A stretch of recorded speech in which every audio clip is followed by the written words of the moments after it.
Hello friends, বেশি দেরি না করে পরবর্তী গল্পটুকু নিয়ে আবারও আপনাদের সামনে হাজির হলাম। এবং নিত্য নতুন গল্প সবার আগে পেতে চ্যানেলটি অবশ্যই সাবস্ক্রাইব করে রাখুন। সো আর বেশি কথা না বাড়িয়ে চলুন গল্পটি শুরু করা যাক। শ্যামার প্রেম, লেখিকা নুসরাত জাহান উর্মি, পর্ব 4। সময় গড়িয়ে বিকেল 4:30 বেজেছে। সূর্য হেলে পড়েছে পশ্চিম আকাশের বুকে। চারপাশ শত শত লোকের সমাগম, শুধু মানুষ আর মানুষ। এত এত মানুষের মাঝেও ফারহানের দৃষ্টি এক রমণীতে আটকে। শ্যামাঙ্গিনীর অঙ্গ বয়ে যেন রূপের বৃষ্টি ঝরছে। ফারহান তো ভয়ে ভয়ে আছে তার প্রাণ প্রিয়সীতে। যদি আরও কারো নজর পড়ে, সেই নজর যে উপর তুলবে, শেষ করে দিবে একদম। এই সাম্বর্তী রমণী শুধু ফারহানের, তার ঠাঁই হবে শুধু ফারহান আব্রাহাম শেখের বুকে, আর কোথাও না, কখনো না। যদি পারত তাহলে তাহলে তার প্রাণপ্রিয়সীকে বুকের ভেতর লুকিয়ে রাখত। আফসোস, তা তো সম্ভব না। হঠাৎই তার হৃদয় কুঁচকে গেল, চোখ রাগে লাল হলো। রাগে চোয়াল শক্ত করে এগিয়ে গেল অদ্রির দিকে।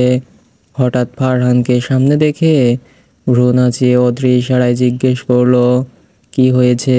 ফারহান রাগে চোখে তাকালো, হাত বাড়িয়ে আঁচলের কিছু অংশটা নিজের দিকে নামিয়ে কোমরের দৃশ্যমান অংশটুকু ঢেকে দিল।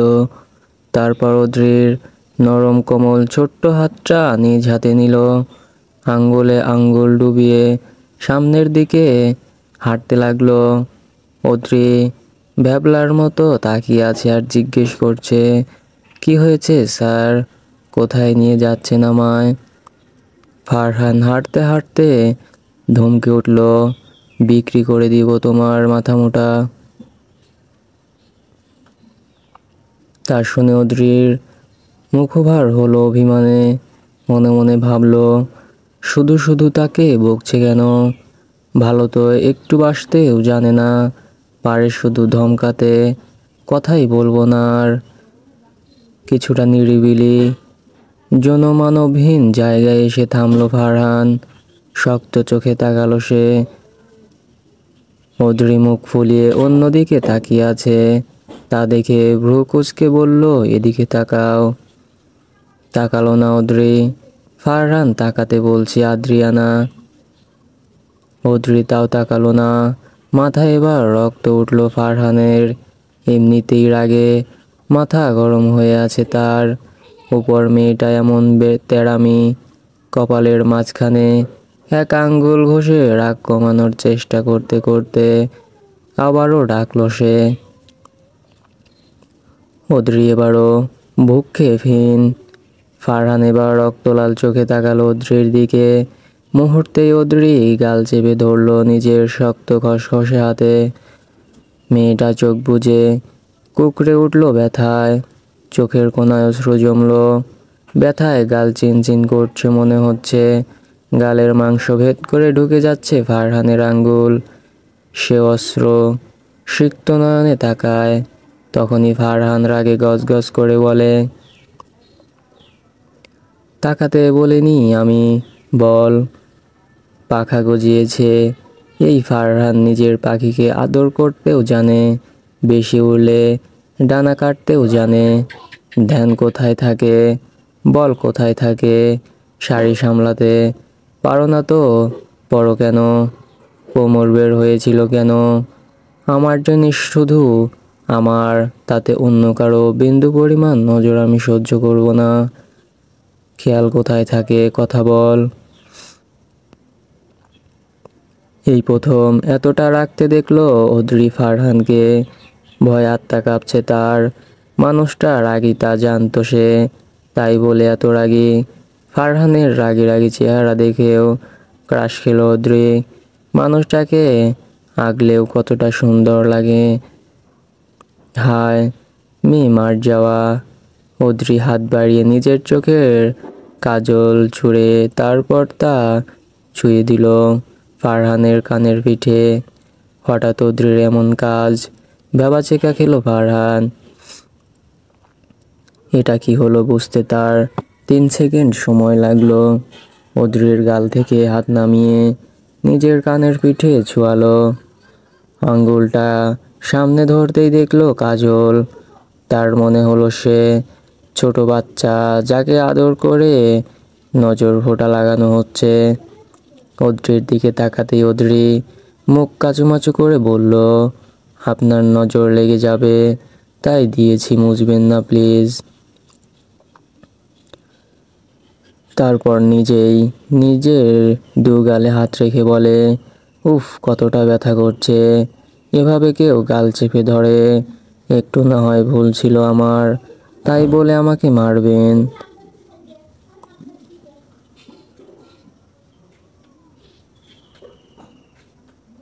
চুড়ি দেখছিলাম আমি, কত সুন্দর চুড়িটা, তাই শাড়ির দিকে খেয়াল ছিল।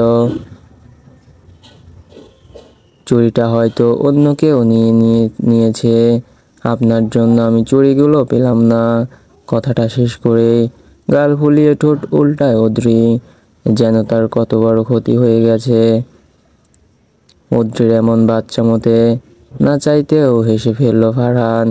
এই মেয়েটার উপর সে কোনোভাবেই রাগ করে থাকতে পারে না। ফারহান এবার অদ্রির গাল টেনে হেসে বলল, সো কিউট বেবি। তাতে লজ্জায় লাল হলো অদ্রি, ঠোঁটে ফুটলো লাজুক হাসি। ফারহান এগিয়ে গিয়ে বসলো একটা ব্রেঞ্চে। অদ্রিকে বলল, এখানে এসে বসো।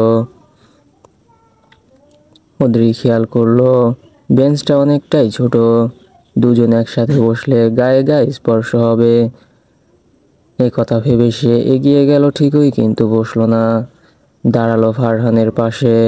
ফারহান হুট করেই হাত টেনে বসিয়ে দিল অদ্রিকে, তবে হাতটা আর ছাড়লো না। সে কিছুক্ষণ বসে রইল দুজন। ফারহান উদাস চোখে আকাশের দিকে তাকিয়ে হঠাৎ করেই বলল, কিভাবে পারলে ভুলে যেতে? এতটা স্বার্থপর কিভাবে হলে অদ্রি? এহেন কথায় চমকালো, ভরকালো অদ্রি। মাথায় চিন্তা আসলো, তবে কি ফারহানের অস্তিত্ব তার জীবনে ছিল? কি এমন ছিল সেটা? হয়তো খুব কাছের কিছু। তবে কি যে সময়টুকু সে নিজের স্মৃতি থেকে হারিয়েছে, সেইখানে ফারহানের স্মৃতি ছিল? তা না হলে এত জলদি তো একটা মানুষের প্রতি এমন গভীর অনুভূতি আসবে না। অদ্রি অবাক চোখে তাকিয়ে জিজ্ঞেস করলো, কি ভুলে গেছি আমি আব্রাহাম স্যার? আপনার সাথে কি আমার কোনো সম্পর্ক ছিল? ফারহান হঠাৎ হাত ছেড়ে উঠে দাঁড়ালো, কিছুটা সামনের দিকে এগিয়ে গিয়ে বলল, নিজের মনকে জিজ্ঞেস করো, উত্তর সে নিজেই দিবে। সময় হোক, সব জানতে পারবে তুমি। আর কলেজের বাইরে আমি তোমার স্যার নই, তাই স্যার বলে ডাকবে না। অদ্রি ফট করে জিজ্ঞেস করলো, তাহলে কি ডাকবো, ভাইয়া বলে? কথাটা জিজ্ঞেস করলেও সে মনে মনে ভয় পেল। যাকে মনে মনে 10 বাচ্চার বাপ বানিয়ে ফেললো, তাকে তো জীবনেও ভাইয়া বলতে পারবে না। কাবিনীহীন নেভার। অদ্রির মুখে ভাইয়া কথাটা শুনেই ফারহান এমনভাবে তাকালো, যেন এখনই চিবিয়ে খেয়ে নিবে। তা দেখে আরো ভয় পেল অদ্রি। ফারহান সামনের দিকে যেতে যেতে নিচু স্বরে বলল, হতে চাই সাইয়া, সে বানাই ভাইয়া, সবই কপাল, ফাটা বাঁশমার্কা কপাল আমার। তারপর একটু জোরেই বলল, ভুলেও না। কথাটা এতটাই আস্তে বলছিল যে প্রথমটুকু শুনতে পেল না অদ্রি। সে শুধু শুনলো ভাইয়া বলতে মানা করেছে তাকে। অদ্রিও চেঁচিয়ে উঠে বলল, আরে আরে আমাকে রেখে কোথায় যাচ্ছেন, দাঁড়ান। মেলায় ঘুরে বেড়াচ্ছে শাকিরা, অদ্রি আর নিতু। শাড়ি পরলেও সে পরেনি, শাড়িটা সে সামলাতে পারে না। এই শাড়ির জন্য সে একবার আরহানের হাতে জোরে চড় খেয়েছিল, কারণ সে শাড়ি পরে বাইরে গিয়েছিল। অসাবধানতাবশত শাড়িটায় পা বেজে কুচি প্রায় সবগুলো ভুলে যায়। তখনই বাড়িতে আসে আরহান। তাকে অবস্থায় দেখে ঠাস করে দেয় এক থাপ্পড়। সেই থাপ্পড়ের কারণটা অবশ্য সে এখনো জানে না। এরপরে সে 2 দিন কথা বলেনি আরহান ভাইয়ার সাথে। এখন আরহান 10টা চকলেটের বক্স আর এক তোড়া কালো আর সাদা গোলাপ ফুল দিয়ে সরি বলছিল। তারপর শাকিরা কথা বলেছে। একটা দোকানে গিয়ে দাঁড়ায় শাকিরা। সুন্দর একটা নীল পাথরের জ্বলজ্বল করা ব্রেসলেটে তার নজর যায়। সে হাত বাড়ায় সেটা নিবে, তার আগেই কেউ একজন সেটা নিয়ে নেয়। ঘাড় ঘুরিয়ে তাকিয়ে দেখে আরহান ব্রেসলেট হাতে দাঁড়িয়ে আছে। শাকিরা হাসি হাসি মুখে বলল, আরহান ভাই, এই ব্রেসলেটটা আমাকে দিন, এটা আমার খুব পছন্দ হয়েছে, দিন। কথাটা বলেই হাত এগিয়ে দেয় শাকিরা। আরহান শাকিরার আশায় এক বালতি পানি ঢেলে দিয়ে বলে, তোকে কেন দিব এটা, আমি কিনবো এটা, দেব না তোকে। শাকিরার মুখটা মলিন হয়ে গেল। সে এবার ভ্রু কুঁচকে বলল, আরহান ভাই, আমি জানি আপনি প্রেম করেন না, বিয়েও করেননি, এখন কি মেয়েদের জিনিস পরে হাফ লেডিস হয়ে ঘুরে বেড়াতে চান? আরহানের চোখ জোড়া কপাল ছুলো বিস্ময়ে।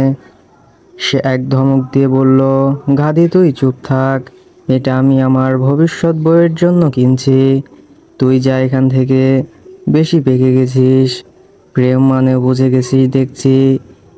মামনিকে বলবো বেয়াদব। রাগে এবার গা জ্বলে উঠল শাকিরা। হেসে বলল, আমার বয়সটাই হলো প্রেমের, তোর প্রেম মানে আমি বুঝবো না। আরহান এবার শক্ত কণ্ঠে সিরিয়াস মুমে বলল, না বুঝবি না, তোর প্রেম করা নিষেধ, এসবের আশেপাশে গেলেও ঠ্যাং ভেঙে হাতে ধরিয়ে দিব। শাকিরা মুখ কুঁচকে বলল, আমার শখ নেই এসবের, আমাকে ব্রেসলেটটা দিন। আরহান এবার টেডি মাইন্ড স্মাইল দিয়ে বলল, ফুট এখান থেকে, দেব না তোকে, হুস হুস ভাগ। শাকিরা এবার অভিমানে গাল ফুলিয়ে আরহানের 14 গোষ্ঠীকে ধুয়ে দিতে দিতে চলে গেল। ব্রেসলেটের দাম দিয়ে আরহান ছুটল তার পিছু পিছু। আর বেচারা দোকানদার হুশ করে নিঃশ্বাস ছেড়ে বলল, পাগলকে এখন গাছে ধরে। মাটিতে ঘাসের ওপর বসে আছে অর্ণব আর অবন্তিকা, পাশাপাশি বসে আছে দুজন। অর্ণব এখনো সামনের দিকে তাকিয়ে আগে ফুঁসছে, পাশেই অবন্তিকা ফেস ফেস করে কাঁদছে। কাঁদবেই না কেন, তার অর্ণবের হাত থেকে যে রক্ত ঝরছে, ইস কতটা ব্যথা করছে কে জানে। এভাবে কাউকে মারলে নিজে তো ব্যথা পাবেই। একটু আগে অর্ণব যখন জিজ্ঞেস করছিল কি হয়েছে, তখন অবন্তিকা অর্ণবের বুক থেকে মাথা উঠিয়ে অসহায় চোখে তাকিয়ে বলে, এই ছেলেটা সেই কখন থেকে আমাকে বিরক্ত করছে, নোংরা নোংরা কথা বলছে, আমি এড়িয়ে যাচ্ছিলাম, হঠাৎ আমাকে টেনে এখানে নিয়ে আসে, আমার ভয় করছিল। প্রথম কথাটা সত্যি হলেও শেষের কথাটা মিথ্যা কথা। তার মোটেও ভয় করছিল না, সে তো ইচ্ছে করে এখানে এসেছে যাতে ছেলেটাকে শিক্ষা দিতে পারে।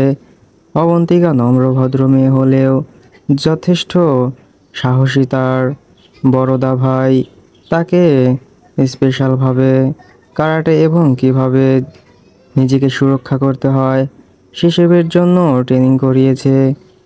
তাই এমন 2-4টে ছেলেকে সে একাই সামলে নিতে পারবে। অবন্তিকার কথা শুনে রাগে মাথার রগ ফুলে উঠল অর্ণবের।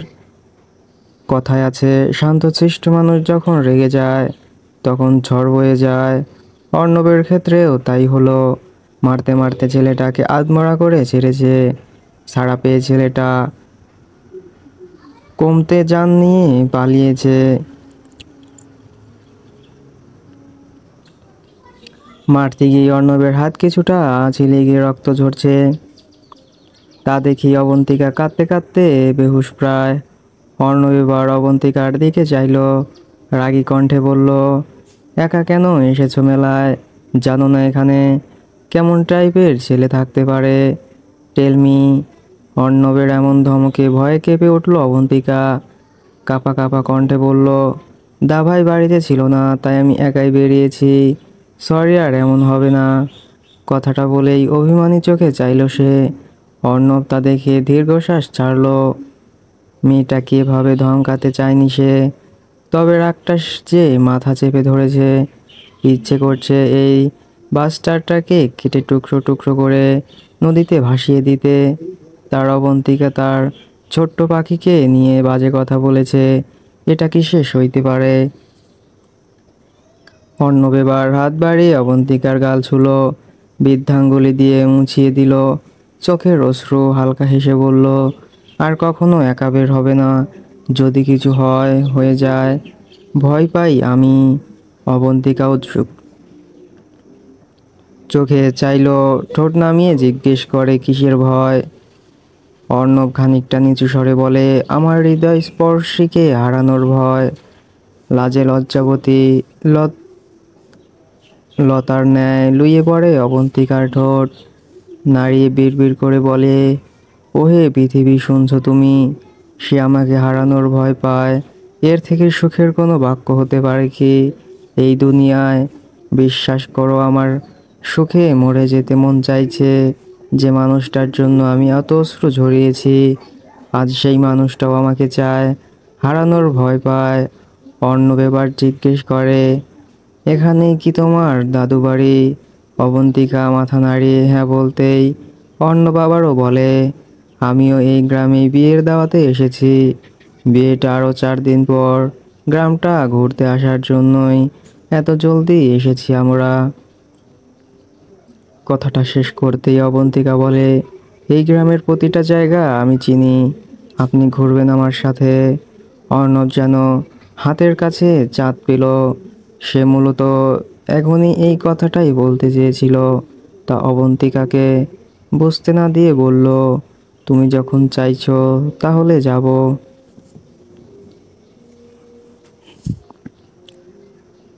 তারপর এখানেই বসে রইল দুজন। এক সময় অবন্তিকা একটু সাহস জগিয়ে মাথা রাখলো অর্ণবের কাঁধে।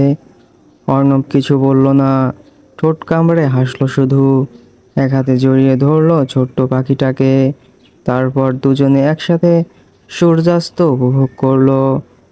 রুদ্র দাঁড়িয়ে আছে ব্যালকনিতে, তার হাতে 1 কাপ কফি। গম্ভীর মুখে তাকিয়ে আছে আকাশের পানে। কিছুক্ষণ পর দীর্ঘশ্বাস ফেলে সে বলে, কেন এমনটা করেছিলে শুভ্রবতী? কেন আমাকে মেনে নিলে না? তাহলে তো আজ তুমি আমি একসাথে থাকতাম। আমার খুব কষ্ট হয় তোমাকে ছাড়া। তুমি কেন আমাকে ভালোবাসলে না? আমি খুব শান্তি পাই এটা ভেবে যে তোমাকে অন্য কেউ আর ছুঁতে পারবে না, তোমার হাসির কারণ হবে না। তুমি আমার হলে না, তাতে আমার বড্ড কষ্ট হবে। তুমি যে তোমার ওই প্রেমিকের হতে পারলে না, তাতে শান্তি পাই জানো। সানা আমাকে কী সব ওষুধ দেয়, তাতে আমার রাগটা আর আগের মতো হয় না। মেয়েটা আমার খুব যত্ন নেয়, আমার কষ্টটা বোঝে। এর জায়গায় তুমি থাকলেও তো পারতে। কেন সেদিন আমার হাতটা ছাড়লে? কেন বেছে নিলে মৃত্যুকে? কেন অদূরী পাখি কেন? কথাগুলো বলতে বলতে চোখ গড়িয়ে পানি পড়ল রুদ্রর। পরক্ষণেই আবার হো হো হো হো করে হেসে ওঠে সে।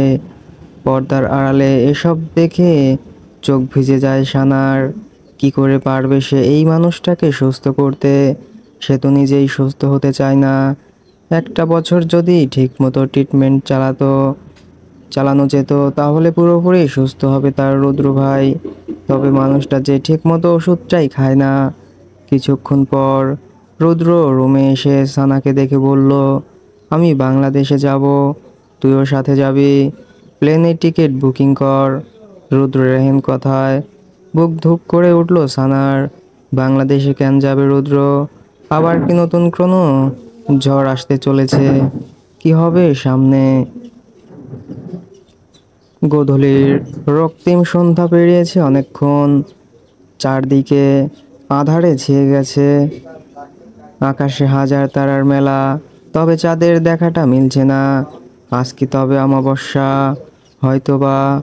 আকাশের মতো নিতুর মনেও আধার নেমেছে। রাত নামলে মেলার আয়োজন আরো জমে বেশি।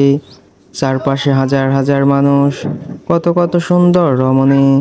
এত সুন্দরীদের মাঝে নিজের প্রিয় মানুষটাকে নিয়ে ঘুরতে একটু ইচ্ছে করছে না নিতুর।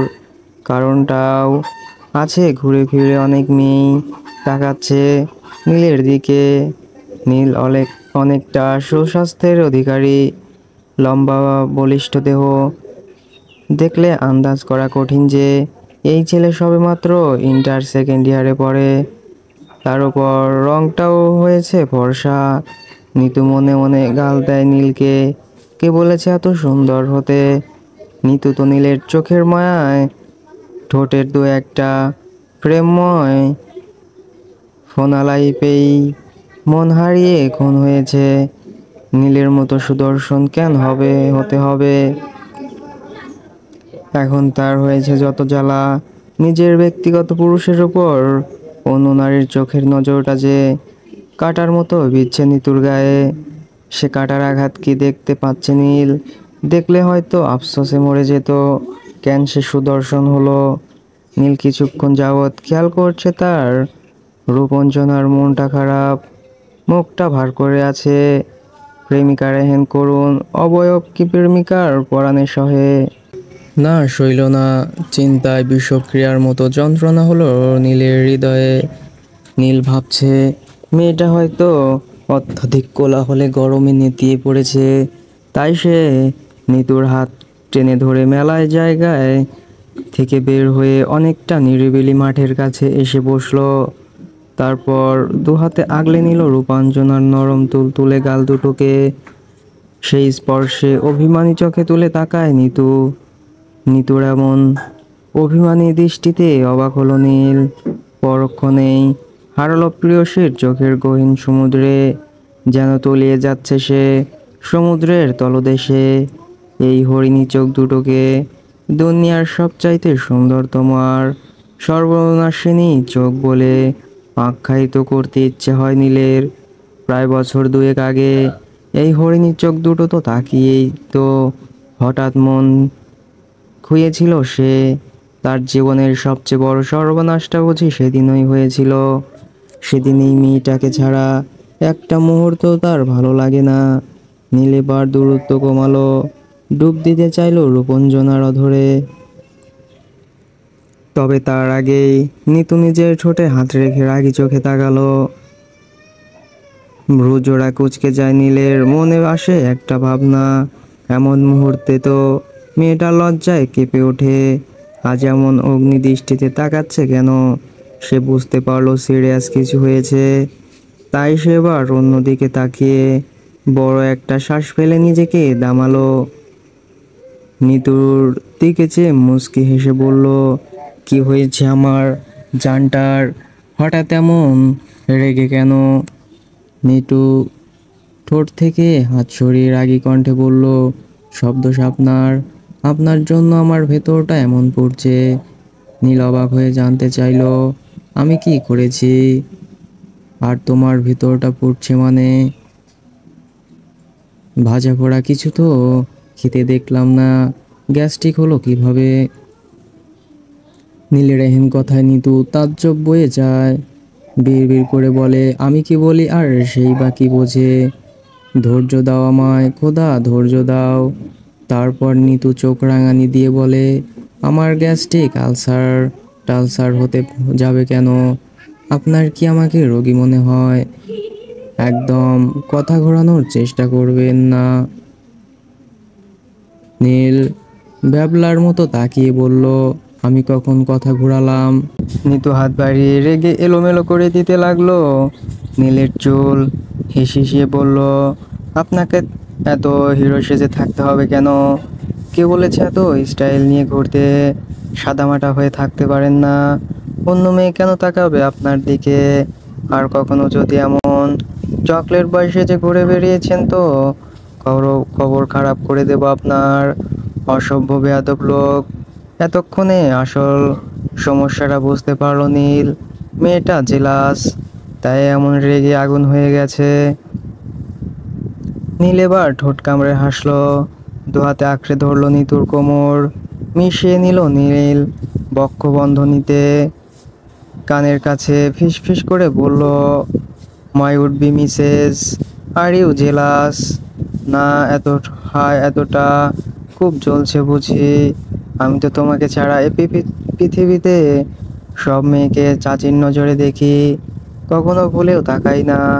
এত সুন্দর একটা বউ থাকতে অন্য কারো দিকে তাকানোর ফুরসত আছে আমার? তাও কেন জেলাসিতে কষ্ট পাচ্ছ?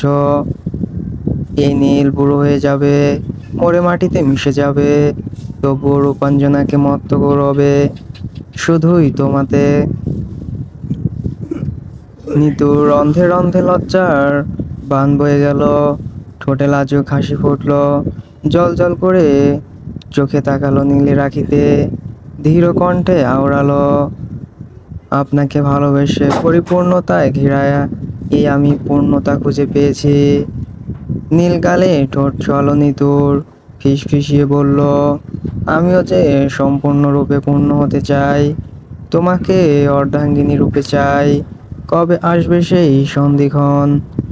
অর্ণবের কাঁধে মাথা রেখে হাজার কথার আসর বসিয়েছে অবন্তিকা, ব্যক্ত করেছে নিজের মনের কথা, বেজা কণ্ঠে অভিযোগ জানাচ্ছে সৃষ্টিকর্তার নামে, বারবার একটা কথাই বলছে, কেন আমাকে কেউ ভালোবাসে না? জন্মের পর থেকে মম পাপাইকে কাছে পাইনি, তারা শুধু ছোটে টাকার পেছনে। আমার বড্ড ইচ্ছে করে জানেন পাপাইকে জড়িয়ে ধরে বলতে, পাপাই আমার এসব টাকা চাই না, আমাকে একটা সুস্থ সুন্দর পরিবার দাও, আমিও তোর হাত ধরে রাস্তা পার হতে চাই, মমের কোলে মাথা রেখে ঘুমোতে চাই, তোমাদের সাথে ঘুরতে চাই। এসব কথা বলতে বলতে চোখে অশ্রু গড়ায় তার। মাথা বাঁকিয়ে অর্ণবকে বলে, তারা কেন আমাকে বোঝে না অর্ণব স্যার? টাকা দিয়ে কি হবে বলুন তো? এই টাকাই তো পাপায়ের হাতের ভরসাময় স্নেহ পাওয়া যায় না, টাকাতে তো মামা গন্ধ নেই, আমাকে ছাড়া দা ভাই ছাড়া কেউ ভালোবাসে না অর্ণব, কেউ না, কি কেউ না। তারপর ডুকরে কেঁদে উঠল সে, হৃদয় স্পর্শের এমন কান্নায় বুকে যন্ত্রণা হয় অর্ণবের। এতদিনে কখনো বুঝতে পারিনি মেয়েটা মনে মনে এত কষ্ট নিয়ে বেঁচে আছে। অর্ণবের বড্ড ইচ্ছে হলো মেয়েটার পায়ের নিচে পৃথিবীর সমস্ত সুখ এনে বিছিয়ে বলতে, প্রিয়সী আমার, তুমি হেঁটে বেড়াও এই সুখের বাগিচায়, দিন শেষে আমি অতি ভালোবাসায় আগলে নিব তোমায়। তবে তা বলতে পারল না অর্ণব। কিছু কিছু মানুষ আছে যারা চাইলেও মনের কথা বলতে পারে না, হাজার চেষ্টা করলেও পারে না তারা কাজে বুঝিয়ে দিতে চেষ্টা করে। অর্ণব ঠিক তেমনি, সব কিছু না ভেবেই জড়িয়ে ধরলো অবন্তিকাকে। মুহূর্তেই থেমে গেল অবন্তিকার কান্না, সে বড্ড শান্তি অনুভব করলো। আলতো হাতে ছুঁয়ে দিল অর্ণবের পিঠ, তার মনে হচ্ছে অর্ণবের প্রতিটা হৃদস্পন্দন শুধু তার নাম গাইছে, শুধু একটাই নাম বলছে, অবন্তিকা, অবন্তিকা, অবন্তিকা। সাকিরাকে জ্বালাতে পেরে নিজেকে ধন্য মনে হচ্ছে আরহানের। রাখলে যে মেয়েটাকে কতটা সুন্দর লাগে তা শুধু সেই জানে। লাখ লাল হয়ে যায়, ফর্সা গোলাপ রাঙা গালে লালিমা চড়ায়, তা দেখে আরহানের হুঁশ হারিয়ে যায়। পকেট থেকে ব্রেসলেটটা বের করে চুমু খেলো সেটাতে, ফের ছুটলো সাকিরার পিছু পিছু। হাঁটতে হাঁটতে অন্ধকারে সাকিরা একটা নিরিবিলি জায়গায় এসে পড়ে, আর একটু সামনে যেতেই হাতে টান অনুভব করে, দাঁতে দাঁত চিপিয়ে চিপিয়ে বলে, হাত ছাড়ুন আমার, আমার ধারের কাছেও আসবেন না, সামান্য একটা ব্রেসলেট চেয়েছিলাম। আ আর কিছু বলার আগেই হাতে ঠান্ডা কিছু অনুভব করে সাকিরা। তাই পিছ ফুরে তাকিয়ে যা দেখে তাতে তার মনটা খুশিতে নেচে উঠল। তবে বুঝতে দিল না আরহানকে। মুখটা একটু গোমড়া করে ভ্রু নাচিয়ে বলল, কে যেন বলেছিল এটা তার ভবিষ্যৎ বউয়ের জন্য। তাহলে এখন এই ব্রেসলেটটা আমার হাতে কি করছে? আরহান বিরাট একটা হাসি দিয়ে বলল, হ্যাঁ, আমার বউয়ের জন্যই তো তোকে রাখতে দিলাম, সামলে রাখিস। শাকিরা রাগ নিয়ে ব্রেসলেটটা খুলতে খুলতে বলল, পারবো না আমি অন্যের জিনিস রেখে দেখে রাখতে। আমার বাপের যথেষ্ট টাকা আছে, এমন 10টা সে আমাকে কিনে দিতে পারবে। আপনার বউয়ের জিনিস আপনিই রাখেন। আরহান এক মুহূর্ত দেরি না করে জলদি 2 হাত চেপে ধরলো, ধমকে উঠল, ভুলেও যদি এটা খোলার কথা ভাবছো, I will kiss you. Shakira মুখ কুঁচকে বলেছি, লজ্জা লাগে না নিজের বোনকে সব বলতে? আরহান এক হাত মুচড়ে ধরলো। শাকিরার রাগী কণ্ঠে বলল, আমি অনেক আগেই বলেছি আমার বোন, তুই মরে গেলেও হতে পারবি না। আমি কি তোর মায়ের পেটের ভাই যে সব সময় ভাই ভাই করিস? আর কখনো যদি তোর মুখে ভাই ডাক শুনি তাহলে জিভ কেটে দেব। তুই গাধি, গাধির মতো থাকবি, শিয়ালের মতো পাকনামি করতে যাস কেন? আর কখনো ভুলেও যদি এই ব্রেসলেটটা খোলার চেষ্টা করছিস তো। এতটুকু বলে আরহান শাকিরার কানের কাছে ফিসফিস করে বলল, তোমার খবর খারাপ করে ফেলবো সাতক্ষীরা মাই বেবি। শাকিরার রাগী কণ্ঠে কিছু বলতে নিবে, তার আগেই তার চোখ বন্ধ হয়ে সামনের দিকে মুহূর্তেই মুখ হা হয়ে যায়। সেই দৃষ্টি লক্ষ্য করে আরহান নিজেও সেদিক পানে চায়। মুহূর্তেই বিরক্তিতে মুখ তেতো হয়ে আসে তার। বিড়বিড় করে বলে, এই তাদের জন্যই আমার গাধীটা পেকে মানুষ হয়ে যাচ্ছে। তাদের জন্য প্রেমটা আমার গাধীর মাথায় ঢুকেছে। শালারা যেখানে সেখানে রোমান্স শুরু করে দেয়। তাদের জন্যই কবে জানি আমার গাধীটাও মাথায় প্রেমের ভূত চাপে। তখন তো আমার না হওয়া সংসারটা দফারফা হয়ে যাবে। না, এত বড় রিস্ক নেওয়া যায় না, এদের একটা শিক্ষা দিতেই হবে। শাকিরা আরহানের দিকে তাকিয়ে দেখে আরহান কি যেন বিড়বিড় করছে। তারপর পকেট থেকে ফোন বের করে পিক তুলছে সমানে। অর্ণবের বুকে মাথা রেখে চুপ করে বসেছিল অবন্তিকা। এভাবে ঠিক কতটা সময় পড়িয়েছে তার হিসাব দুজনের নেই। এমন সময় হঠাৎ চোখে কিসের যেন আলো পড়তেই চমকে তাকালো অর্ণব। মুহূর্তেই বুক থেকে সরিয়ে দিল অবন্তিকাকে। ঠিকমতো সামনে তাকাতেই তার মুখ ঘা হয়ে গেল। ঘাসের উপর শুয়েছিল নীল আর মাথাটা ছিল নিতুর কোলে। দুজন মিলে বিভিন্ন প্ল্যানিং করছিল, যেমন হানিমুনে কোথায় যাবে, বাচ্চা কাচ্চা কয়টা নেব, ইত্যাদি ইত্যাদি। এমন সময় হঠাৎ চোখে আলো পড়তেই চেঁচিয়ে উঠল নীল। কোন আবালের লাইট মারার আর জায়গা পায় না। তখনই আরহান চেঁচিয়ে উঠে বলল, তোরা এখানে যেখানে সেখানে পিচ্চি মানুষের সামনে রোমান্স করবি, আর আমি রাইট মারলেই দোষ। আর রাইট মারিনি, পিক তুলছিলাম, পিক ফ্লাশ অন করা ছিল। আরহানের এহেন কথা অর্ণব আর নীল একসাথে বলে উঠল, আরহান ভাই! একই ডাক আশেপাশে শুনে নীল আর অর্ণব চারদিকে চোখ বোলালো শব্দের উৎস জানতে। কিছুটা দূরে নীল দেখতে পেল অর্ণব বসে তাকিয়েছে তার দিকেই। পাশেই বসা একটি মেয়ে। মেয়েটাকে দেখে ভ্রু কুঁচকে যায় নীলের। আর জানা মতে অর্ণবের কোনো সম্পর্ক নেই। একটা মেয়েকে ভালোবাসে, তবে তাদের প্রেমটা হতে হতেও হচ্ছে না। নীল এবার উঠে দাঁড়ালো।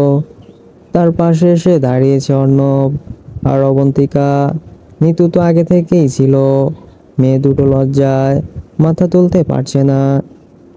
এমন সময় আরহান আবারও বলে, তোদের রোমান্সের জ্বালায় গাধীটাকে বাড়িতে নিয়েও শান্তিতে থাকতে পারি না, এখন আবার এখানেও শান্তি দিচ্ছিস না। নিতু কথাটা বুঝতে না পেরে বলল, আমাদের জ্বালায় বাড়িতে শান্তি পাস না মানে কি করছি আমি? আরহান, কি করনি বলো? রুম থেকে বের হতে গেলে রুমের সামনে রোমান্টিক মুভির সিন চলে দেখা যায়। রাতের বেলায় ছাদে গেলে তোমাদের আর কিছু বলতে পারলো না আরহান। তার আগে নীল মুখ চেপে ধরলো আরহানের। সে জানে এক্ষুনি বোমা ব্লাস্ট হতো। তার এই ভাইটা বড্ড ইউনিক, হাই লেভেলের ঠোঁট কাটা মানুষ, মুখে কিছু বাঁধে না তার। নীল চায় না তার রূপাঞ্জনা এভাবে লজ্জা পাক।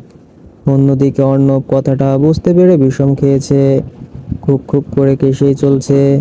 তখনই সেখানে উপস্থিত হয় ফারহান। তার পেছনে ছুটতে ছুটতে আসে অদ্রি। ফারহানকে থামতে দেখে কোমরে হাত দিয়ে রাগী কণ্ঠে বলে, এই আপনি আস্তে হাঁটতে পারেন না? সবাই কি আপনার মতো এত জোরে হাঁটতে পারে? আপনার নামে কেস করা উচিত। আমাকে তো। আর কিছু বলার আগেই সামনে চোখ যায় আমার, সবাই কেমন হাঁ করে তাকিয়ে আছে আমার দিকে। তখনই খেয়াল হয় একটু আগে আব্রাহামকে ছেড়েছি। সাথে সাথে দাঁতে জিভ কাটে বিড়বিড় করে বললাম, আজ তুই তো শেষ, অদ্রি শেষ। কে বাঁচাবে তোকে আজ? ভয়ে ভয়ে পাশে তাকাতেই দেখে আব্রাহাম আমার দিকে চোয়াল শক্ত করে তাকিয়ে আছে। তখন কি করব কি করব ভাবতে ভাবতে আমার চোখ পড়ে নীলের হাত ঘামছে ধরে দাঁড়িয়ে থাকা অবন্তিকার দিকে। এগিয়ে যাই, অবন্তিকার সামনে দাঁড়িয়ে অর্ণবের দিকে তাকিয়ে বললাম, মেয়েটাকে? অর্ণব মেকি হেসে বলে, ও অবন্তিকা। সাথে সাথেই নীল, নতু আর আমি একসাথে চেঁচিয়ে উঠে বলি, ও হো অবন্তিকা। বন্ধুদের এমন রিয়াকশনে লাজুক হেসে মাথা চুলকায় অর্ণব। ফিরে তাকায় অবন্তিকার দিকে। মেয়েটা লজ্জায় কেমন নুয়ে যাচ্ছে। তখনই ফারহান বলে, মিস অবন্তিকা, তোমাকে দেখে তো ভালো মেয়ে মনে হচ্ছে। তুই এদের মতো বাদরদের সাথে কি করছো? খুব জলদি তোমাকে পাগল বানিয়ে ছাড়বে। আহারে বেচারি। হঠাৎ করে এমন বিস্ফোরণে সকলে অবাক হয়ে তাকায় অর্ণবের দিকে। তাকায় অবন্তিকা। তারপর ফিক করে হেসে ওঠে। অর্ণব আমতা আমতা করে বলে, ভাইয়া এটা কিন্তু ঠিক হচ্ছে না। বান্ধবী কিন্তু দেব আপনাকে। ফারহান হেসে উঠে বলে, দিতে হবে না, আমার জিনিস আমি বুঝে নিতে জানি। ফারহানের কথায় ভ্যাবাচেকা খেলো সবাই। তারপর হেসে উঠল সকলে, আমি বাদে। আমি তো লজ্জায় লাল হচ্ছে। আর ঘন্টাখানেক আড্ডা দিয়ে মেলা থেকে বের হলাম সবাই।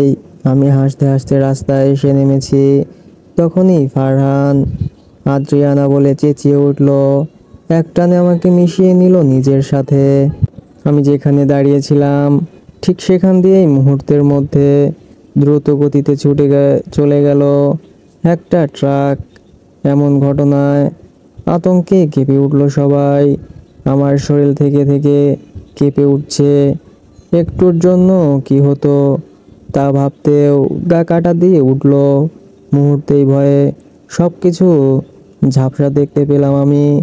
জ্ঞান হারিয়ে ঢলে পড়লাম আব্রাহামের বুকে।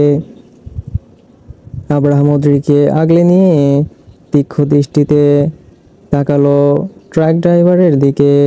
নিমিষেই মুখস্থ করলো ট্রাকের নম্বর।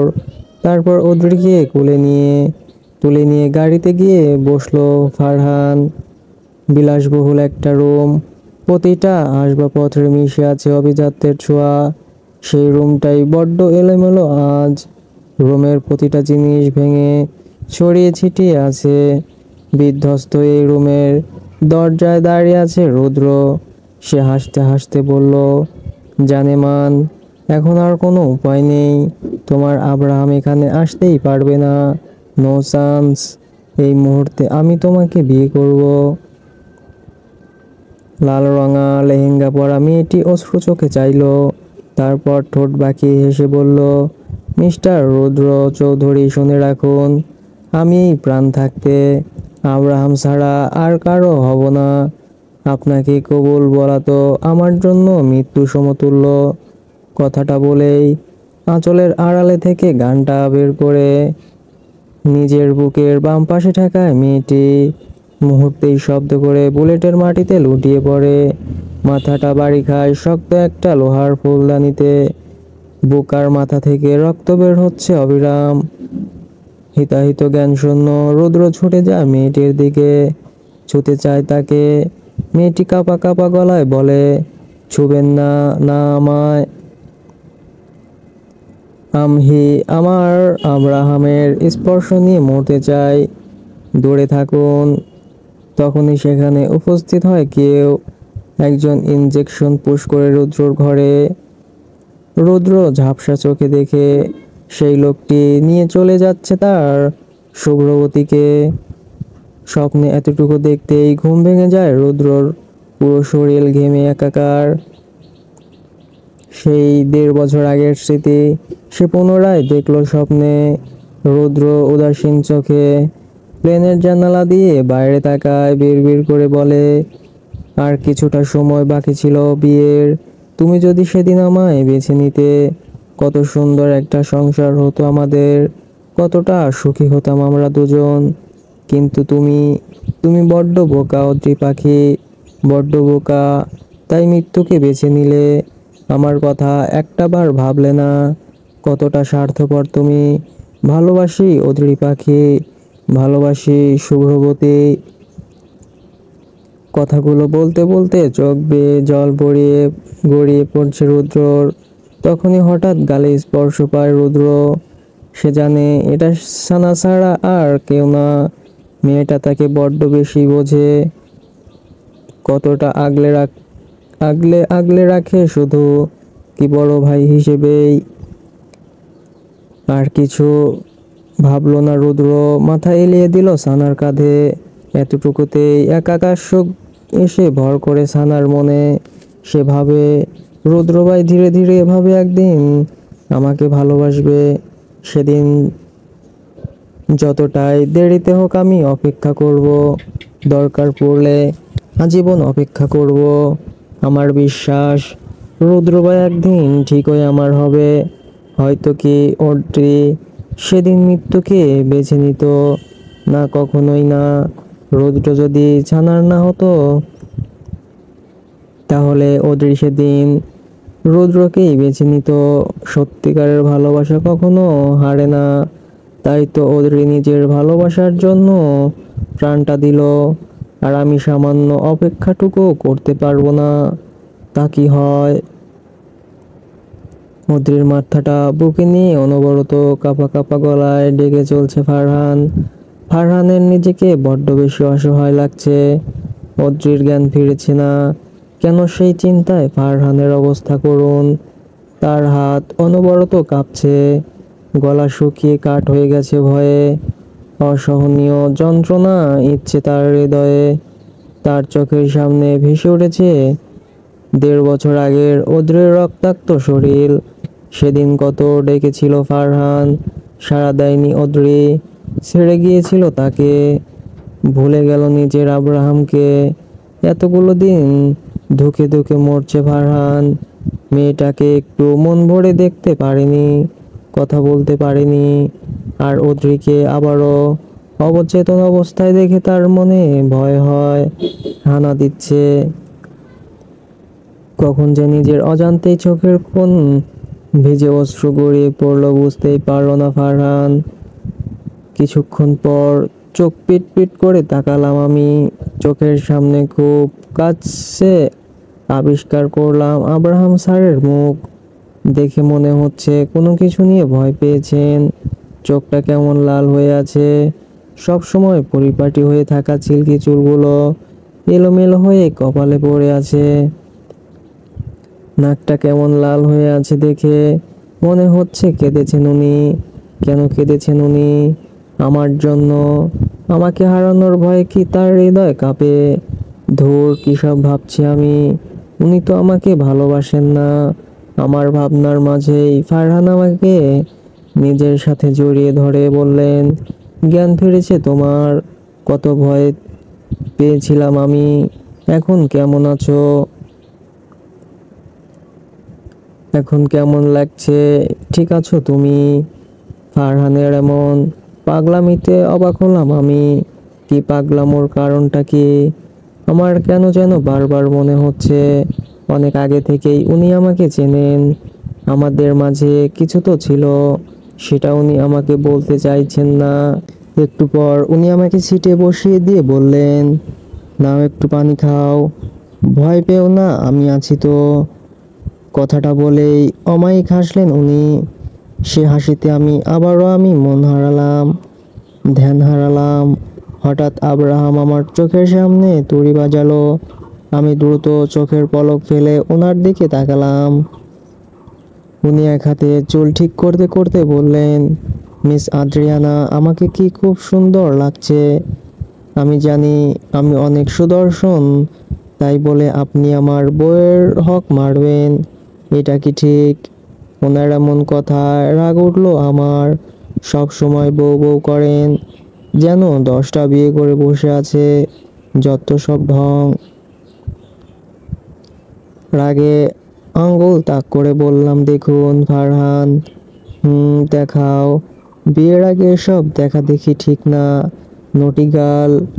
আমি ভুল কুঁচকে বললাম, আপনি ভুল ভাবছেন। দেখুন আমি মোটেও ওসব কিছু মিন করিনি। ফারহান আমার দিকে একটু ঝুঁকে বললেন, আমি দেখতে চাই না। বাই দা ওয়ে, ওড়না ছাড়া অনেক কিছুই দেখিয়েছো, আর কিছু দেখলে আমার পাপ হবে, পাপ। ওনার এহেন কথায় চোখ বড় বড় করে নিজের দিকে তাকালাম। ঝড়ের গতিতে কোল থেকে ওড়না তুলে গায়ে জড়ালাম। ওড়নাটা কখন পড়েছে বুঝতেই পারলাম না। ছি ছি, আমি এভাবে এতক্ষণ ওনার সামনে ছিলাম, উনি কি আমাকে বাজে মেয়ে ভাবছেন? আমি কাতর চোখে তাকালাম ওনার দিকে, মিনমিন করে বললাম, আমাকে খারাপ মেয়ে ভাববেন না প্লিজ। আমি আসলে, আমার খেয়াল ছিল না। কথাগুলো বলতে বলতে কান্নায় গলা আটকে আসছে আমার। ফারহান আর একটু ঝুঁকে আমার মাথায় ঠাস করে একটা গাঁটটা মেরে বললেন, বেশি ভাবছো তুমি, মাথা মোটা একটা। আমি বুঝতে পেরেছি তোমার খেয়াল ছিল না। পরক্ষণে আবার মুখে বাঁকা হাসি টেনে বললেন, অবশ্য আমাকে দেখলে অনেক মেয়েরই অনেক কিছু খেয়াল থাকে না। ওনার কথায় আমি প্রথমে শান্ত হলাম, পরে আবার অশান্ত হলাম। আসলেই তো মানুষটা কতটা সুন্দর, ওনার পেছনে কত মেয়ে ঘুরে বেড়ায়, উনি কেন আমাকে ভালোবাসবেন? আমি আর কিছু বললাম না, মন খারাপ করে তাকিয়ে রইলাম আকাশের দিকে। রাত কয়টা বাজে কে জানে। একটু পর উনি বললেন, একজনের মুখের হাসি পদ্মা ফুলের ঝলমল করা ফোঁটা ফোঁটা পানির মতো, যা দেখে যে কারো মন হারাবে, তাকে সব সময় হাসিতেই মানায়, মন খারাপে নয়। ওনার কথা শুনে শুনে অজান্তে এই ঠোঁটে হাসি ফুটলো আমার। এরপর দুজনেই চুপচাপ ছিলাম। গাড়ি এসে থামে বাড়ির সামনে। আমি গাড়ি থেকে নামতেই মামুনি দৌড় এসে জড়িয়ে ধরে আমায়, কপালে চুমু খেয়ে বলে, অদ্রিমা আমার, ঠিক আছিস তুই? কোথাও লাগেনি তো? কত করে বলি একটু দেখে শুনে চলবি, কিন্তু কে শোনে কার যত জ্বালা হয়েছে আমার। কথাগুলো বলেই শাড়ির আঁচলে মুখ ঢেকে কেঁদে ফেললো মামুনি। আমি মাঝে মাঝে অবাক হয়ে ভাবি, পরের মেয়ের প্রতিও কিভাবে কারো এতটা মায়া মমতা জাগে, যে কেউ দেখলেই বলবে আমি তার নিজের মেয়ে। সত্যি বলতে আমার আর শাকিরার মধ্যে এই বাড়িতে কখনোই ভেদাভেদ হয়নি। আমি মামুনিকে জড়িয়ে ধরে বললাম, ওরে আমার সোনা মামুনিটা, এত কেঁদো না তো, আমি ফিট আছি। আর তোমাকে 10টা নাতিপুতি উপহার না দিয়ে এই অদ্রি মরবে না। আমার এমন কথায় মামুনি হেসে ওঠে। তখনই পেছন থেকে আব্রাহাম স্যার কাশতে শুরু করে। আমি বুঝলাম আবারও ভুল জায়গায় ভুল কথা বলে ফেলেছি। ফারহান কোনো মতে কাশি থামিয়ে বলল, আমি ভেতরে যাচ্ছি, তোমরা আসো। তারপর ফারহান যেতে যেতে বিড়বিড় করে বলল, এই মেয়ে কবে জানি আমার হার্ট অ্যাটাক করিয়ে ফেলে, 10টা বাচ্চা আমি সামলাবো কিভাবে।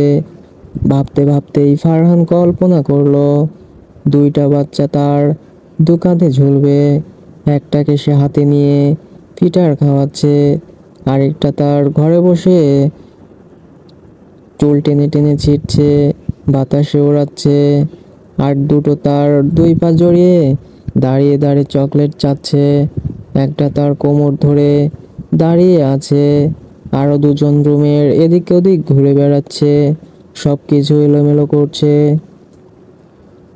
এসব ভেবে ভয় চোখ বড় বড় হয়ে গেল তার। দ্রুত মাথা ঝাঁকিয়ে বলল, ফারহান বেশি ভাবিস না, এমন কিছুই হবে না, all is well, all is well. অবন্তিকার বাসার সামনে আছে অর্ণব আর অবন্তিকা, দুজনেই কেমন আমতা আমতা করছে। অবন্তিকার যেতে ইচ্ছে করছে না, আর অর্ণব মনে মনে অবন্তিকাকে যেতে দিতে চাইছে না, কিন্তু মুখ ফুটে কেউই কিছুই বলতে পারছে না। কিছুক্ষণ পর অবন্তিকা বলল, তো আমি যাই। অর্ণব ব্যস্ত ছিল অবন্তিকাকে দেখতে, তখনই এমন কথায় চমকে উঠে বলে, কি বললে? অবন্তিকা তা দেখে হাসলো খানিকটা, সেই হাসিতে হাসলো অর্ণবের মনটা। তার বড্ড বলতে ইচ্ছে করছে, মেয়ে তুমি সর্বনাশী, হাসতে হাসতেই আমার ফোন করবে তুমি। তবে সে তা পারল না বলতে। অবন্তিকা আবারও বলল, বাসায় যাই। অর্ণব ফট করে বলে ফেলল, থাকো না আর একটু। নিজের কথাতে নিজেই লজ্জা পেল অর্ণব। তা দেখে কিছুটা জোরেই হাসল অবন্তিকা, হাত বাড়িয়ে গুছিয়ে নিল অর্ণবের অগোছালো চুলগুলো। তারপর বলল, কালকে আমার সারাদিন শুধু আপনার, এখন যেতে হবে, দাভাই চিন্তা করবে। অর্ণব মাথা চুলকে হাসলো, ভাবলো মেয়েটা সব কিছু বুঝে যায় কিভাবে। মুখে বলল, আচ্ছা চলো। দুজনে একসাথে বের হলো গাড়ি থেকে। তারপর হাঁটতে হাঁটতে গেটের সামনে থামলো অবন্তিকা, ঘাট ঘুরিয়ে পেছনে ফিরে বলল, সাবধানে থাকবেন, আসি। বলেই হাঁটা ধরলো গেটের ভেতরে। অর্ণব দৌড়ে গিয়ে হাত টেনে ধরলো অবন্তিকার। অবন্তিকার হৃদয়টা কেঁপে উঠল, শ্বাস বন্ধ হয়ে আসছে। অর্ণব হাত টেনে ঘোরালো অবন্তিকাকে, তারপর মিনমিন করে বলল, তোমার ফোন নাম্বারটা দাও। অর্ণবের এমন কথায় অবন্তিকার লাজুক লাজুক অনুভূতিগুলো জানলা দিয়ে পালালো। প্রায় 3 বছর ধরে অর্ণব তাকে পড়াচ্ছে, অথচ তার কাছে এখনো আমার নম্বর নেই। কথাটা ভেবেই বোকার মতো তাকালো সে অর্ণবের দিকে। অবন্তিকার এমন চাহনিতে অর্ণব বলল, নাম্বার নেই, কারণ আগে কখনো ফোনে কথা বলার প্রয়োজন হয়নি। তবে এবার থেকে মনে হচ্ছে নাম্বারটা প্রয়োজন আছে, দাও। অবন্তিকা লাজুক কণ্ঠে নাম্বার দিল। অর্ণব বলল, আসি, কাল দেখা হচ্ছে। তখনই অবন্তিকা করে বসে এক অভাবনীয় কাজ, ফট করে চুমু খায় অর্ণবের গালে, তারপর তাকে আর পায় না। এক দৌড়ে চলে গেল বাইরের বাড়িতে। আর এদিকে বেচারা অর্ণব এত বড় একটা শখ ঠিক মতো হজম করতে পারছে না, তার বুকে ধড়ফড় করছে। কিছুক্ষণ পর এক হাত বাম গালে ছোঁয়ায়, তারপর হাতে ঠোঁট ছোঁয়াতে হেসে বেরিয়ে যায় গেট থেকে। তার বড্ড শান্তি লাগছে আজ, হৃদয় স্পর্শের দেওয়া প্রথম একটুখানি স্পর্শ, এর থেকে সুখের আর কিছু নয়। হয় হয় না। মাঝরাতে ঘুমিয়ে আছে পুরো কৃষ্ণচূড়া গ্রাম। এমন সময় হঠাৎ মনে হলো কারো ঠোঁট বরাবর আমার গলায় ডুবে যাচ্ছে। হঠাৎ করেই কামড়ের কারণে তিক্ত ব্যথা অনুভব হতেই চোখ মেলে তাকাই আমি, তবে কাউকে দেখতে পাই না। আমার বারবার মনে হচ্ছে এটা আব্রাহাম, কারণ একমাত্র ওনার ছোঁয়াতে আমার গা ঘিন ঘিন করে না, বরং সুখময় অনুভূতি হয়। তারপর চোখ যায় পাশে, সেখানে একটা বক্স রাখা। আমার জানা মতে এই ঘরে কোনো বক্স ছিল না কখনো। তারপর বক্সটাতে হাত বাড়িয়ে খুলে ফেললাম। ভেতরে যা দেখতে পেলাম তাতে আমার চোখ বড় বড় হয়ে এলো বিস্ময়ে। নীরব নিস্তব্ধ রজনী, কোলাহলপূর্ণ গ্রামটা যেন ঘুমিয়ে পড়েছে। রাতের প্রায় শেষ ভাগ। দূরের কৃষ্ণচূড়া গাছের মগডালে যেই পাখিটার ডিম থেকে ছানা বেরিয়েছে 2-3 দিন আগে, সেই পাখিটাও নিজের ছানাগুলোকে পরম আদরে আগলে রেখে ঘুমিয়ে আছে। এই গভীর রাতে ঘন্টা 2 পরে হয়তো তার ডাক শোনা যাবে। কৃষ্ণচূড়া গ্রামটা কিছুটা আধুনিকতার ছোঁয়া পেয়েছে, তাই গ্রামটায় বিদ্যুৎ সংযোগ রয়েছে। গ্রামের দুপাশে মূলত 2টি কারেন্টের লাইন রয়েছে। শেখ বাড়িটা পড়েছে গ্রামের মাঝ বরাবর। ফারহানের দাদা সাখাওয়াত শেখ শখের বশেই মস্ত বড় শেখ বাড়ির দুদিকে 2 লাইনের কারেন্ট লাগিয়েছে। ফলে একপাশে কারেন্ট চলে গেলে অন্ধকার ডুবে যায়, আরেক পাশ আলোকিত থাকে। আবার মাঝে মাঝে দুপাশও একসাথে অন্ধকার হয়ে যায়। এই মাঝরাতে হঠাৎ কারেন্ট চলে যাওয়ায় অতিষ্ঠ হয়ে বিছানা ছেড়ে উঠল সাকিরা। গলায় ওড়না পেঁচিয়ে চুল খোপা করতে করতে গেল বারান্দায়। এসিতে বড় হওয়া সাকিরার গরমটা একটু সহ্য হলো না।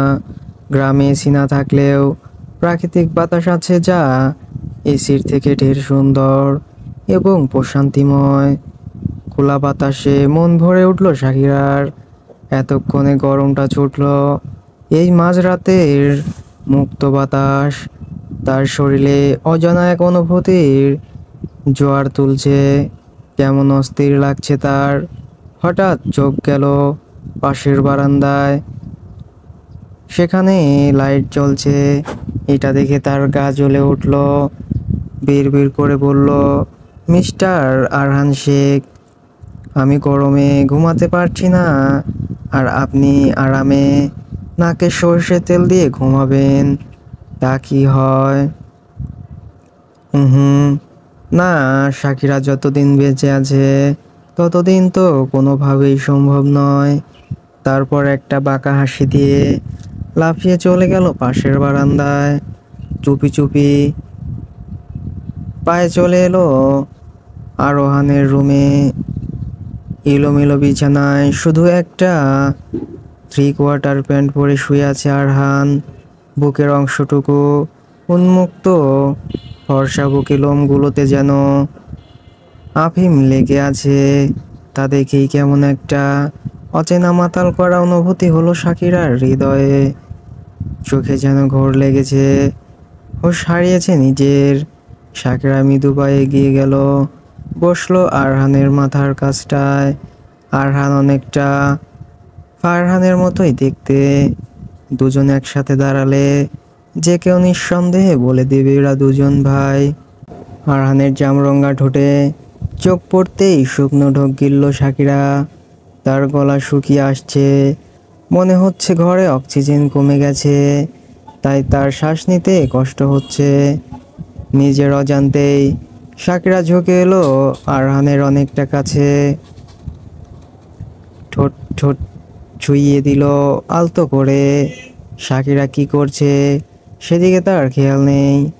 নিজের ঠোঁটে নরম কিছু স্পর্শ পেয়ে আরহান ঘুমের ঘরে আলতো করে জড়িয়ে ধরল সাকিরার লতানো কোমর। সেই স্পর্শে হুঁশ ফিরল সাকিরার। সে ছিটকে সরে এলো খানিকটা দূরে। আরহান ঘুমের মধ্যেই আবারও পাশ ফিরে আরামে ঘুমিয়ে যায়। বেচারা বুঝতেও পারল না সে যা স্বপ্নে দেখছে তাই বাস্তব। যদিও বুঝতো তাহলে হয়তো বা অবাকে বিস্ময়ে জ্ঞান হারাতো বেচারা। কারণ তার মতে তার গাধি ফিটার খাওয়া নিষ্পাপ শিশু যে এখানে কিছুই বোঝে না।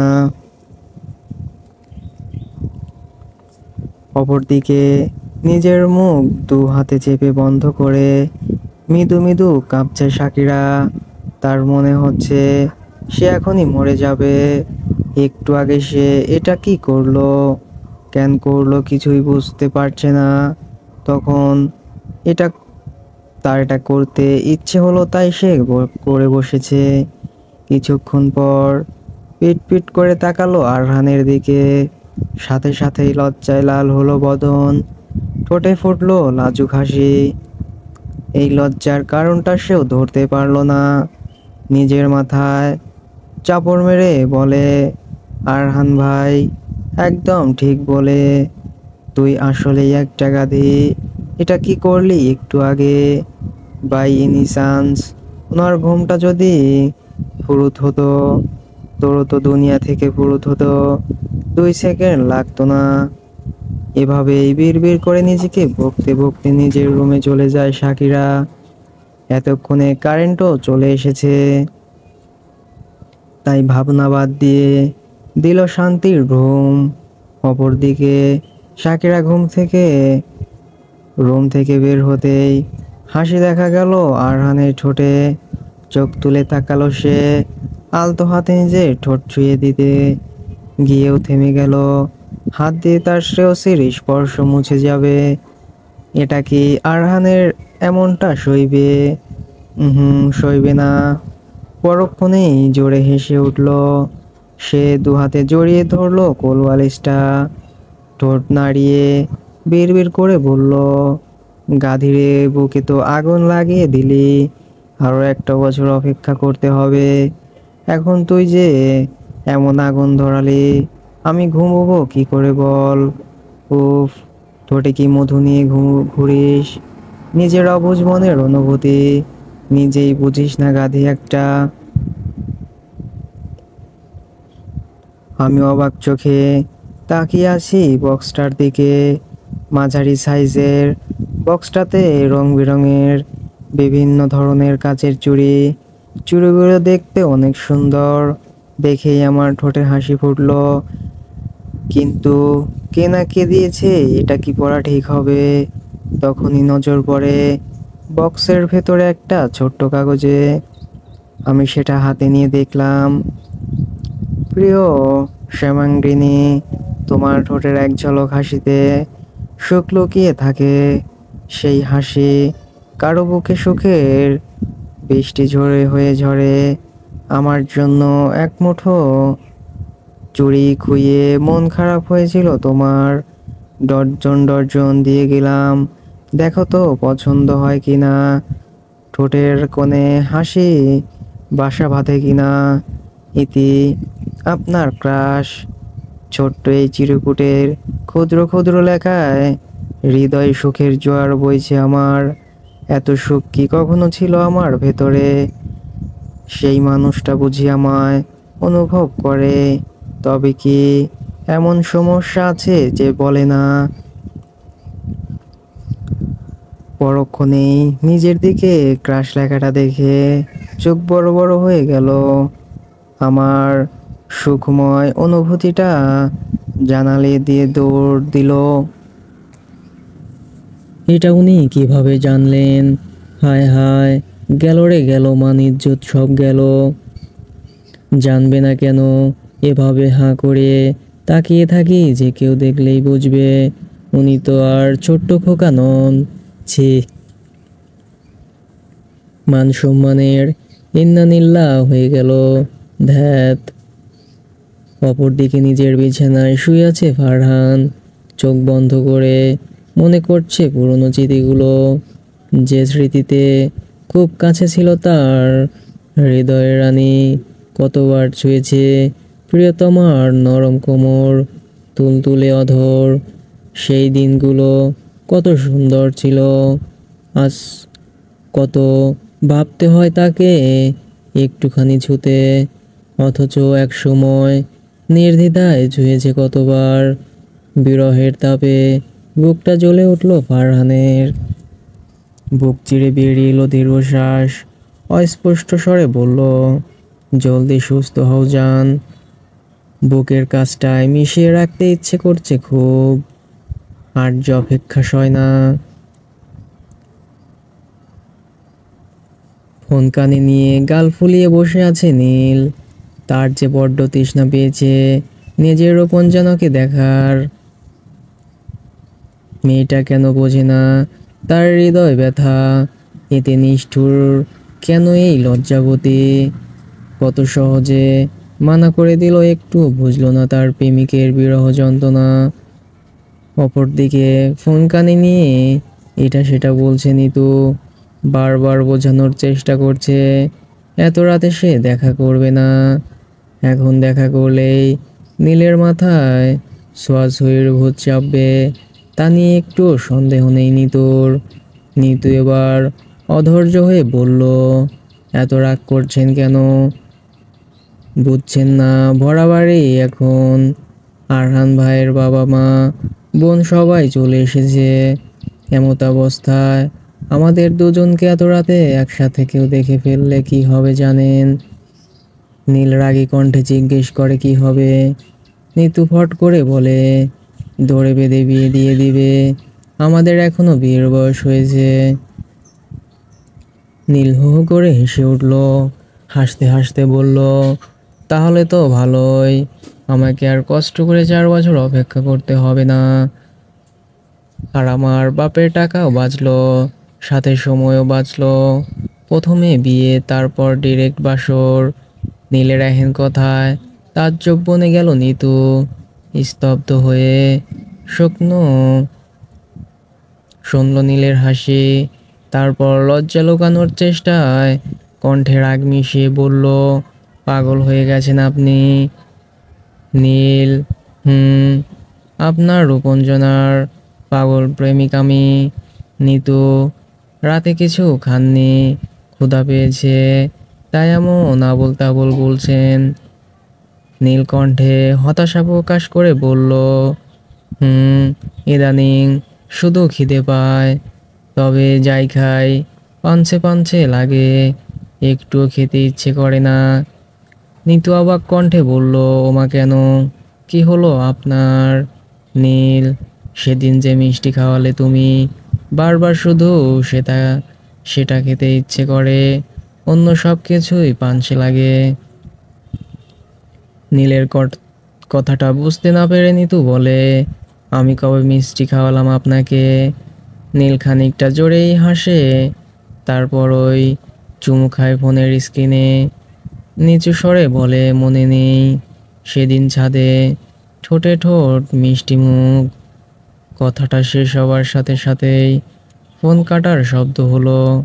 কলটা কেটে গেছে তা দেখে একটু অবাক হলো না নীল, সে তো জানতোই এমনটা হবে। হাসতে হাসতে শুয়ে পড়ল বালিশে। ঘুম নেমে আসলো তার চোখের পাতায়, কিছুক্ষণেই ঘুমে তলিয়ে গেল সে। অপরদিকে নিতু লজ্জায় বালিশে মুখ গুজে আওড়ায়, অসভ্য, বেহায়া, অভদ্রলোক।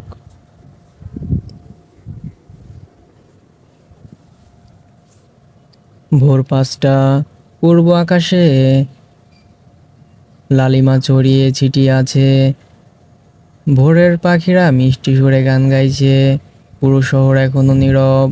হয়তো শাহজালাল আন্তর্জাতিক বিমানবন্দরের বাইরে দাঁড়িয়ে আছে রুদ্র, তার পাশেই ছানা। চোখ বন্ধ করে শ্বাস টানল রুদ্র। এই দেশের বাতাসে যেন তার শুভ্রবতীর ঘ্রাণ লেগে আছে। অবশ্য সে জানে না তার শুভ্রবতীর ঘ্রাণটা কেমন, কখনো যে ছুঁয়েও দেখেনি সে মেয়েটাকে। তাও কেন এত ভালোবাসা সে বোঝে না, বুঝতে চায়ও না। 1.5 বছর পর আবারও বাংলাদেশের মাটিতে পা রেখেছে রুদ্র। চোখ বন্ধ করে বাতাসটা অনুভব করতে করতে বিড়বিড় করে বলল, রুদ্র, সেবার যখন এদেশে ছেড়ে গেলাম, সেদিনটা ছিল জীবনের সবচেয়ে নিকৃষ্টতম দিন, তোমাকে হারানোর দিন। তোমার রক্তহীন ফ্যাকাশে মুখটা আজও আমার চোখে ভাসে। সেই মুখ দেখে এদেশে আর টিকতে পারলাম না। তোমার মৃত্যুতে রঙিন হলো আমার রঙিন দুনিয়া। আবারও যদি তোমাকে পাওয়ার সুযোগ পেতাম, জীবন দিয়ে হলেও তোমাকে আমার করতাম। ভালোবাসায় তোমাকে পোষ মানাতাম অদ্রি পাখি। বিড়বিড় করে কথাগুলো বললেও সানাই স্পষ্ট শুনতে পেল না। বুকে এক আকাশ দুঃখ নিয়ে মনে মনে বলল, আপনার এই রঙহীন দুনিয়াটা একবার শুধু আমায় দিন। কথা দিচ্ছি, রঙে রঙে রাঙিয়ে দিব আপনাকে, পরম আদরে ভালোবেসে। কিছুক্ষণ পর একটা গাড়ি এসে থামলো রোদের সামনে। তারা মূলত এখন হোটেলে যাবে। সকালে মানুষের কোলাহলে ঘুম ভাঙলো আমার। এতদিন নীরব থাকা বাড়িটাতে হঠাৎ এত এত কোলাহলে ভরেও পায়। ওঠায় একটু অবাক হলাম আমি। ফ্রেশ হয়ে গিয়ে দাঁড়ালাম বারান্দার আয়নার সামনে। আব্রাহামের দেওয়া চুড়িগুলোর মধ্যে দুমুঠো নীল চুড়ি পরে নিলাম। তারপর নিচে নামতেই রান্নাঘর থেকে বের হলেন অনিমা বেগম। তিনি আরহানের মা। বিয়েটা অনিমা বেগমের বোনের মেয়ের। সেখানেই দাওয়াত পড়েছে তাদের। তিনি বিয়ের শপিং করতে ঢাকায় গিয়েছিলেন মেয়েকে নিয়ে। তিনি এগিয়ে এলেন আমার দিকে, আলতো করিয়ে জড়িয়ে ধরে বললেন, কেমন আছিস মা? এত শুকিয়েছিস কিভাবে? আহারে নীলিমা, তোর খেয়াল রাখে না। আমার কাছে থাকবি কিছুদিন। মোটা তাজা না বানিয়ে ঝাড়ছি না আমি। ওনার এমন কথায় ভয়ে ঢোক গিললাম আমি। তার মানে আজ থেকেই খাবারের অত্যাচার উঠবে আমার উপর। আমাকে কে বাঁচাবে? আল্লাহ। ওনাকে এটা সেটা বুঝিয়ে ব্রেকফাস্ট টেবিলে আসলাম। খাবার খাচ্ছিল ফারহান। হঠাৎ রিনিঝিনি চুরির শব্দে ঘাড় ঘুরিয়ে তাকালো সে। মুহূর্তেই মুগ্ধ হলো তার হৃদয়। ঘুম ঘুম চোখে, মুখে প্রাণপ্রিয় শিরেই সর্বনাশিনী রূপে বুক কেঁপে উঠল তার অনুভূতিতে। হৃদয় হলো ভার। কাচের চুড়ির রিনিঝিনি শব্দে মাতাল হলো সে। হাত থেকে পড়ে গেল রুটি।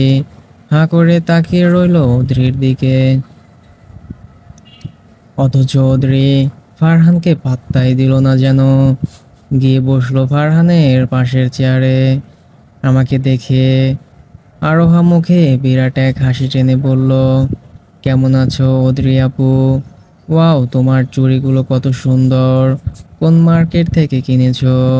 আমি আর চোখে তাকালাম। আরহাকে বললাম, ভালো, তুমি কেমন আছো? আর আবারও বলল, বলো না আপু, কোথায় কিনেছো? আমি বললাম, কিনিনি, গিফট করেছে। আরহা মুখটা ছোট করে বলল, কে দিয়েছে? আমি বললাম, চুরি করে লুকিয়ে চুমু খাওয়ালো। আরহা কথাটা ঠিক শুনতে পেল না, তবে ফারহান স্পষ্ট শুনেছে। সাথে সাথেই বিষম খেল সে।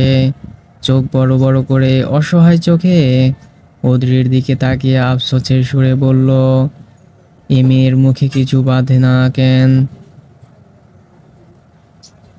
ওনাকে বিষম খেতে দেখে খিলখিলিয়ে হেসে উঠলাম আমি। হাত বাড়িয়ে পানির গ্লাসটা দিলাম ওনাকে। ওনার দিকে ঝুঁকে পিঠে থাপ্পড় দিলাম। ধীরে ধীরে ফু দিলাম মাথায়। এমন সময় তিনি চোখ তুলে তাকালেন। চোখে চোখ পড়তেই বুকটা ধুপ করে উঠল। সাথে সাথে থেমে গেল হাত। অস্ফুট স্বরে আওড়ালাম, কারো চোখে এত মায়া কিভাবে থাকতে পারে? এই মায়ায় হেসে তো অকালে প্রাণটা যাবে আমার। গল্পটি কেমন লাগলো অবশ্যই কমেন্ট করে জানিয়ে দিন, এবং গল্পটি ভালো লাগলে লাইক কমেন্ট শেয়ার করে পাশেই থাকুন, এবং নিত্য নতুন গল্প সবার আগে পেতে চ্যানেলটি অবশ্যই সাবস্ক্রাইব করে রাখুন। ধন্যবাদ সবাইকে।